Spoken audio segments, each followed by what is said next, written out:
Good morning, welcome to my channel Delight বিভাগে তোমাদের অনেক অনেক শুভেচ্ছা ভালোবাসা নিয়ে ব্লগ স্টার্ট করলাম। সকালবেলা উঠেই দেখো সেজে মামা সেজে জল খাবার দিয়ে একবারে আনাজ ফানাজ গুছিয়ে নিয়ে চলে এসেছি। তারপর তোমরা দেখতেই পেলাম পালং শাক চচ্চড়ি কেটে রেডি করে এসেছেন। আর এখন স্নানটা করে নিলাম পুজো, কারণ সেজে মামা গেছে বাজার আর আমি সুযোগে একটু পুজো করে নিলাম। এবং পুজোটা করে নিয়ে তারপরে আমি আবার রান্নাবান্না, এখানে সমস্ত কিছুটা হয়ে গেল না। আর এখানে একদিকে ভালো যেন সিংহাসনে আমার বাড়িতে যদি আমি তুলেই বসে পুজো করি। আর এখানে যাই হোক দিয়ে দিলাম করবো। এখানে সেজে মামা একেবারে দুবেলার মতো খাবার সব একসঙ্গে দিয়ে ফুল তলি, উনি গাছে অনেক সন্ধ্যেবেলা পুরো তলি রেখে দিই, যেটা আমি বাড়িতেও করি। হ্যাঁ, ফুল আজকে আনি। আর এখানে প্রদীপ জ্বালিয়ে দিয়ে ধূপকাঠি দিয়ে আর আমি পুজো করে বলেছে জল এনে রেখেছি, এদের একটু বাবার বাইরে জল ঢেলে দিয়ে তারপরে মঞ্চে জল ঢেলে ধূপকাঠি দিয়ে জ্বালিয়ে আসি, দিয়ে ঠাকুরকে খেতে দিয়ে ধূপবাতি দিয়ে পুজো করে নিলাম। রান্নাবান্না সকালে উঠে করতে হবে, কেন জানি না আমার এখানে এত দেরি রান্নাবান্না ঢুকে যাবো, কিন্তু আমার বাড়িতে কিন্তু ঝটপট করে রান্নার কাজটা আমার তাড়াতাড়ি হয়ে যায়, পুজোর কাজটা আমার দেরি হলো। আর এখানে হচ্ছে কি, যেহেতু বেশি ঠাকুর নেই সেই কারণে এখানে পুজোটা আমার তাড়াতাড়ি হচ্ছে আর রান্নাটা আমার প্রচণ্ড দেরি হচ্ছে। সেজে মাইমা মাঝে মাঝেই বলে তুমি এখনও কী করছো, সেজে মামা বারবার ধরে বলে রান্নাঘরে ঢুকে এখনও কী করছিস, এখনও তোর হলো না, 12টা বাজিয়ে দিলি, 1টা বাজিয়ে দিলি। তো যাই হোক, সব কিছু গুছিয়ে নিয়ে করতে একটু দেরিই লাগে। আর সে কারণে আমার একটু, তারপর তো জানো আমার একটু ম্যানিয়া আছে, ম্যানিয়াটা করি বলে আরও দেরি হয়। তো এই আর পুজো করে চলে এসেছি, রান্না হয়ে গেছে, রান্না হয়ে রান্না এই ঘট নিয়ে চলে যাবো। এখন সমস্ত বাসনপত্র যে এক গামলা মঞ্চে মেজে গেছে, বাসনপত্র আবার চলে যাবো রান্নাঘরে। তোমরা সারা তার আগে সেজু মামা সেজু মাইমাকে খেতে দিই। আজকে সেজু মামা সেজু মাইমা খাবে দুধ দিয়ে কলা দিয়ে রুটি। আজকে বলে আর কোনো তরকারি করতে হবে না। তো সেজু মামা সেজু মাইমাকে দুধ কলা রুটি এই ব্রেকফাস্টে দিয়ে দিলাম। আমি খেলাম, আমি খাবো যখন তখন তোমাদের দেখাবো।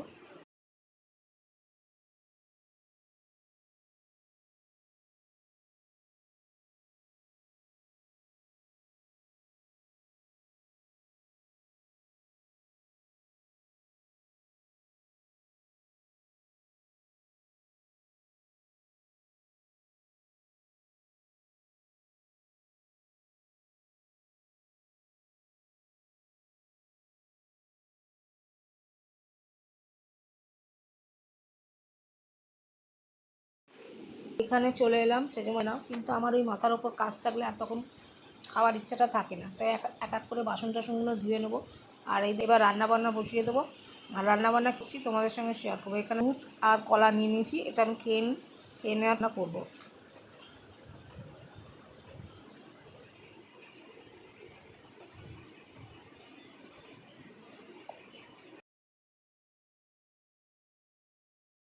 তো আজকে করবো খালি রান্না পালং শাকের চচ্চড়ি, আর হচ্ছে ডিম ভুজিয়া, আর হচ্ছে তোমার রাতের জন্য ডিম ভুজিয়া, পালং শাকের চচ্চড়ি চিংড়ি মাছ দিয়ে, আর করবো হচ্ছে মাছ তো বোন দিয়েছে, মাংসও বোন দিয়েছে। বোন কী কী খাবার দিয়েছে সেগুলো তখন তোমাদের সঙ্গে শেয়ার করব। এখন দেখো আমি কি করছি। তো এই যে ডিম ভুজিয়া করবো বলে একেবারে আলু আর পেঁয়াজ একসঙ্গে দিয়ে দিয়েছি, দেবো একটু কাঁচা লঙ্কা, আর দেবো হচ্ছে একটু তেল দিয়ে দিলাম ভাজার জন্য, মানে একটু অল্প তেলই দিয়েছিলাম, দিয়ে একটুখানি ডিম ভাজা দিয়ে দেবো। দিয়ে সেজে মাইমা এসছে, কী যেন একটা বলছিলো, চার্জ দিতে এসেছিলো মোবাইলে, দিয়ে চার্জ দিয়ে চলে গেল। আর আমি এখানে দেখো ডিমগুলোকে দিয়ে একটু হলুদ আর নুন দিয়ে দিয়েছি, আর এদিকে মাছেতেও নুন হলুদ মাখিয়ে নিলাম, মাছে বলছি মানে পালং শাকে দেবো বলে নুন হলুদ মাখিয়ে নিলাম। আর ডিম ভুজিয়াতে সামান্য একটু চিনি দিলাম, দিয়ে তারপরে ডিমটাকে ফাটিয়ে মধ্যিখানে দিয়ে দেবো, আর দিয়ে তারপরে ডিম ভুজিয়াটা করে নেবো। আর চন্দ্রমুখী আলু ভেবেছিলাম যে তাড়াতাড়ি সিদ্ধ হয়ে যায়, কিন্তু তাও একটু ভালো করে ভাজতে হয়েছিল। আর এখানে দেখো দুখানা ডিম আমি ফাটিয়ে নিলাম, ফাটিয়ে নিয়ে হাত দিয়েই একটু ডিমটাকে গুলিয়ে নিয়ে তারপরে আমি কিন্তু আলুর মধ্যে দিয়ে দেবো, মানে আলুটাকে একটুখানি সাইড করব, সাইড করে আলুটাকে মধ্যিখানে ডিমটাকে ঢেলে দেবো, আর দিয়ে তারপরে এটা ভাজা ভাজা করব, করে তারপর আলুর সঙ্গে মেশাবো। আর সেজু মামাই বলেছিল রাতে ডিম ভুজিয়া করবি, ডিম ভুজিয়া দিয়ে রুটি খাবো, আর মিষ্টি ছিল, তাই সেজু মামা আর আমি একটা করে মিষ্টি খেয়ে নিয়েছিলাম। সেজমাইমা কোনো মিষ্টি খায় না, যেহেতু অপারেশনের পর সেজমাইমার বারণ আছে। আর সেজমাইমা যেহেতু বর্ডার লাইনে আছে, অপারেশনটা সেলাইটা শোকাবে না বলে সেজমাইমা একদমই মিষ্টি খাচ্ছে না, এই আর কি। আর আমার এই আলু ভুজিয়াটা হয়ে গেলে তারপরে আমি এখানে পালং শাকটা বসিয়ে দেবো। দিয়ে তারপরে পালং শাকটা হয়ে গেলে তারপরে গ্যাস ট্যাস পরিষ্কার করে নেবো, কেন পুজো আজকে হয়ে গেছে, জপও আমার হয়ে গেছে, শুধু আমার দেবতাকে, ঘরের দেবতাকে স্মরণ করা বাকি আছে, এই আর কি। তো চলো, তোমাদের সঙ্গে এইসব কাজগুলো দেখানোর পর তারপরে আমি অনেক কিছুই করবো। আর তার সঙ্গে ভাবি কি তোমাদের সঙ্গে একটু গল্প করব। আবার ভাবি যে তোমাদের সঙ্গে কি গল্প করব, আর এই কথাই তো বলি যাই, ভয়েস রেকর্ডই দিয়ে যাই। তো সত্যি এবার রান্না করতে করতে আর ভয়েস রেকর্ডের সাথে না কিছু কিছু গল্প ভাবছি তোমাদের সঙ্গে শেয়ার করবো, ভাবছি, কিন্তু এখনও ঠিক নেই।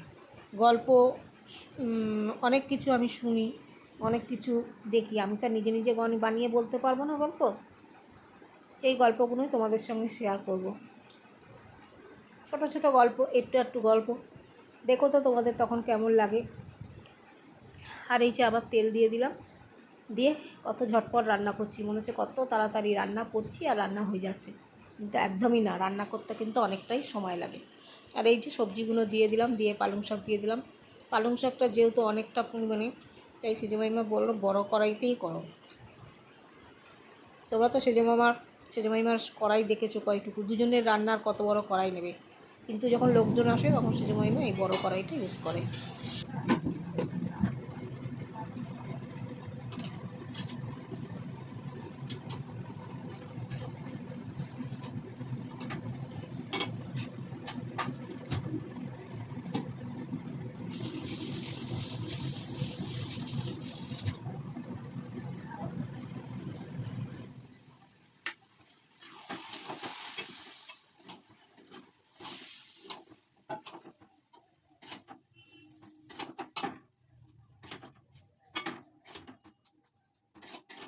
বন্ধুরা দেখো আমার চচ্চড়ি হয়ে গেছে, আর চচ্চড়িটাকে নামিয়ে দিয়ে তারপরে কিন্তু আমি এসব গ্যাস ট্যাস পরিষ্কার করবো। আর এতে কড়াই সব কিছু নামিয়ে দেবো, কিন্তু আমি কড়াইটা ধুয়ে রাখি, ধুয়ে রেখে বা সব পরিষ্কার করে নেবো। এই দেখো, দেখতে পাচ্ছ তোমরা আমার গ্যাস কিন্তু পরিষ্কার হয়ে গেছে। বাড়িতেও যেভাবে করি এমনিভাবে সেমনিভাবে করলাম। তো বন্ধুরা এই রান্নাবান্না করে এসে বসলাম। হ্যাঁ, ঠাকুর পুজো হয়ে গেছে, ব্রেকফাস্ট হয়ে গেছে, তোমরা দেখেছো। আর যেটা করেছি সেটা হচ্ছে, এখন ওই অষ্টোত্তর শতনাম পড়া হয়নি, গুরুমন্ত্র টন্ত্র সব পাঠ হয়ে গেছে, রান্না বসেই করে নিয়েছি, যখন যেমন তখন তেমন। তো করে নিয়েছি, করে নিয়ে এখন ওই অষ্টোত্তর শতনাম, হনুমান চল্লিশা এইসবগুলো পড়া বাকি আছে, আর ভগবানকে স্মরণ করা বাকি আছে। তো চলো, তো বন্ধুরা চলো রান্নাবান্না দেখিয়ে দিই। এখানে দেখো পালং শাক দিয়ে চিংড়ি মাছ দিয়ে চচ্চড়ি হয়েছে, আর এখানে আমার মামাতো বোন দিয়ে গেছে সমস্ত সবজি দিয়ে চিংড়ি মাছ দিয়ে তরকারি। এখানে দিয়েছে চিকেন কষা, এখানে দিয়েছে তেলাপিয়া মাছ সর্ষে দিয়ে, আর এখানে আছে রাতের আলু ডিম ভুজিয়া। এই হচ্ছে রান্নাবান্না, আর ভাত আছে, ভাতটা তোমাদের পরে দেখাবো। তো বন্ধুরা সেজমাইমাকে ফল কেটে দিয়ে এলাম, আর দিয়ে এসে আমি একটু শুলাম, মন্ত্রতন্ত্র পাঠ করে গুরুকে স্মরণ করে একটুখানি শুলাম। তারপরে 1:30 নাগাদ উঠবো, উঠে আবার খেতে দেবো। তো চলো এখন রাখছি, পরে আসছি।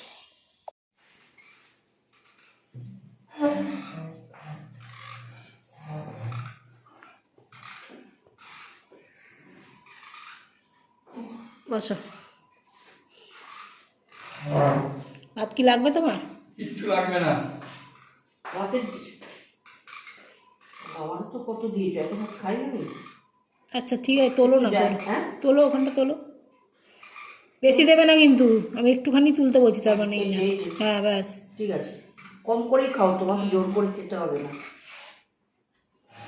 বাবা এত তরকারি। বন্ধুরা খাওয়া দাওয়া করে চলে এসেছি, চলে এসে তোমার আমার নেট গেছে ফুরিয়ে, আমার মন মেজাজটা ভালো লাগছে না, নেট ফুরিয়ে গেছে। আর এখন খাবারটাকে তোমাদের শেয়ার করব, বা রাতে কী খেলাম সেটা দেখাবো। দেখিয়েছো তো, রাত সকালবেলা দেখিয়ে দিয়েছি। ওই ডিম ভুজিয়া ছিল, আর আমার বোন চিকেন পাঠিয়েছিল, চিকেন ছিল, আর সকালে তেলাপিয়া মাছ। আমি তো যেহেতু একটা করে মাছ রাতে খাই, সেজমাইমা খায় না, আমি খাই, তো ওই মাছটা ছিল।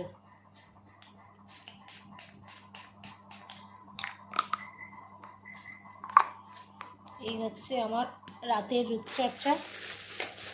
এখন একটু তাকাতে পারছি না, বুঝেছো?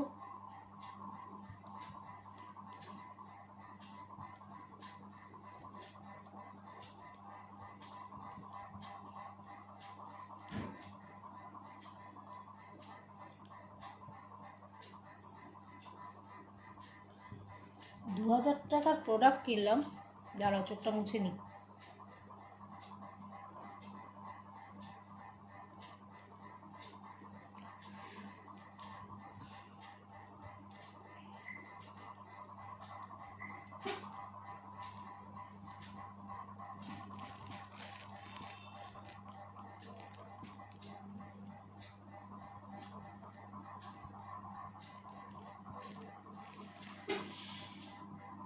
একজন সেই গাড়ি নিয়ে সকালবেলা বেরিয়েছিল, এখন টুকটাক আওয়াজ হচ্ছে বলে আমি একটু তাকালাম। টিপ ছাড়া আমার কেমন লাগে দেখো। এই যে শ্রীরাম, তোমাদের আগেও দেখিয়েছি আমরা, তোমরা দেখেছো, তবু নেট নেই তো, তাহলে ওইটুকু শেয়ার করি।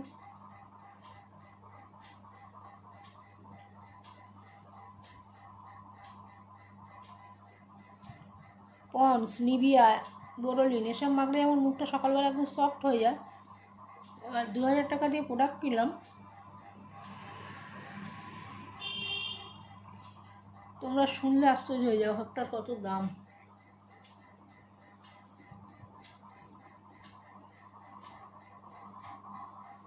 দাঁড়াও, তাও তোমাদের বলছি, এক একটা করে মাখছি বলছি। এটার দাম নিয়েছে $160 টোনারটার, ঠিক আছে? এই যে এটার দাম নিয়েছে $450। এইটুকু সিরামের দাম $450। Sorry sorry sorry.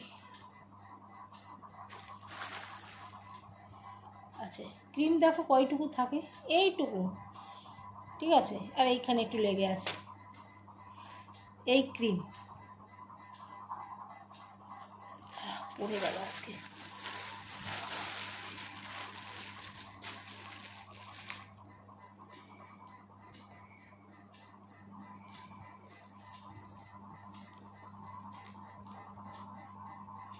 Night cream, এই প্যাকেটে পড়ে গেছে, প্যাকেট থেকে মেখে নিই।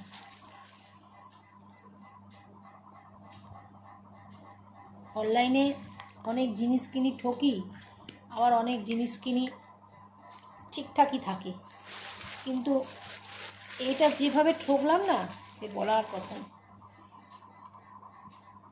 প্রচুর ঠকেছিটা।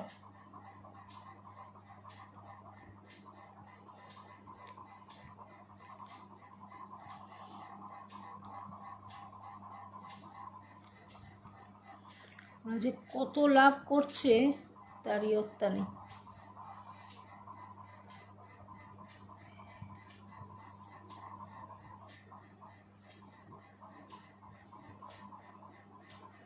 আমি পায়েল বলে একজন আছে, ওর কাছ থেকে জিনিস নিই, ওর জিনিসগুলো ভালো।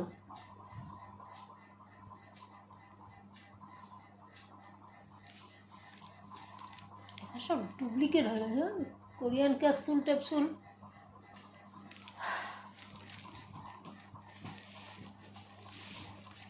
কোরিয়ান ক্যাপসুল সব ডুপ্লিকেট হয়ে গেছে। কটা ক্যাপসুল এনেছিলাম, এই দেখো,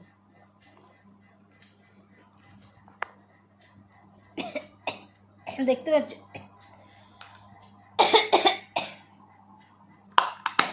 একটা করে ক্যাপসুল মাখি।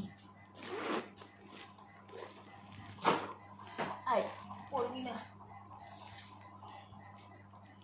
সেজমাইমা শুয়ে পড়েছে।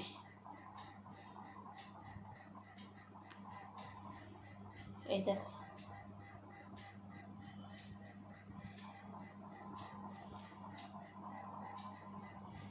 মোস্ট থার্ড ক্লাস দেখো বলো না, মোস্ট থার্ড ক্লাস। ময়েশ্চার থাকলেও একটু বাদে পুরো শুকিয়ে যায়। আর এই চুলের সাইডে ফাইডে লাগলে তো আর দেখতে হবে না, চুলগুলো পুরো খড়খড়ে।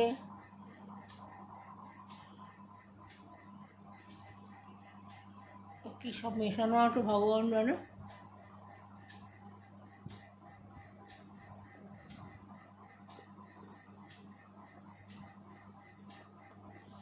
মনে হচ্ছে আমার বাড়ি কিচকিচ করছে, চিটচিটেনি ভাব।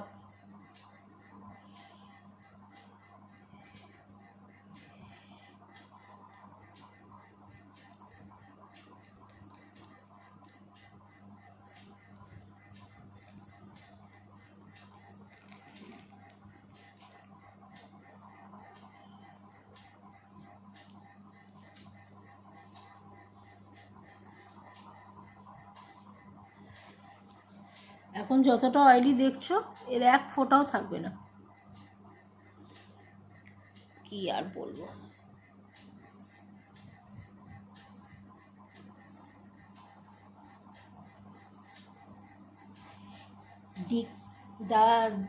দা কুইন না দি কুইনে যাবো, দি কুইনের নাম্বার আমার কাছে আছে, যাব।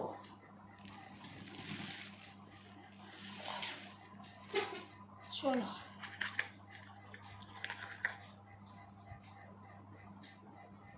চোখে একটু ওষুধ দিয়ে দিই।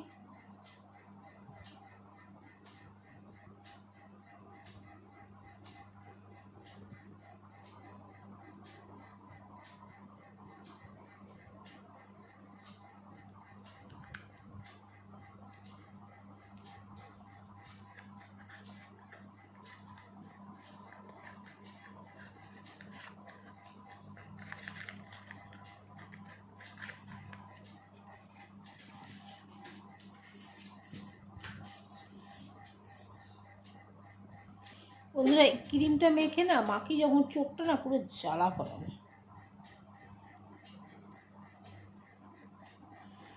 চোখে ক্রিমটা ঢোকে ওষুধের সাথে, চুলকানিটা জ্বালাটা আমার কমেনি জানো।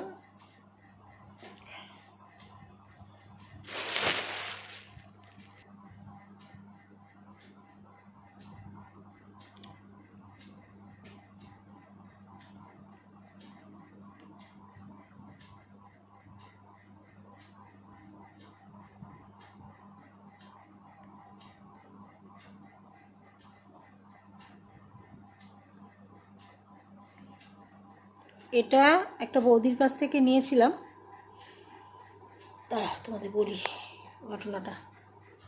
এটা একটা বৌদির কাছ থেকে নিয়েছিলাম, এটা লিপ বামটা, এটাও অনলাইনে নিয়েছিলাম। এত অপূর্ব, কি হলো হোয়াইট, কিন্তু ঠোঁটটা যাদের কালো না, এটা একটা আস্তে আস্তে মাখলে এটা পিঙ্ক হয়ে যায় ঠোঁটটা। না আমার ঠোঁটটা কিন্তু কালো হয়ে গেছিলো, আগে ছিল না, মাঝখানে কালো হয়ে গেছিলো। এবার এটা মেখে মেখে দেখছো এটা পিঙ্ক শেড দিচ্ছে, মনে হচ্ছে হালকা একটা লিপস্টিক দিয়েছি পিঙ্ক শেডের। চোখের কোনটা দেখো, চোখটা আমার ডার্ক সার্কেল পড়েছে কত, কিছুতেই যাচ্ছে না। আমার মা মারা যাওয়ার পর থেকে এইটা কিছুতেই আর গেল না।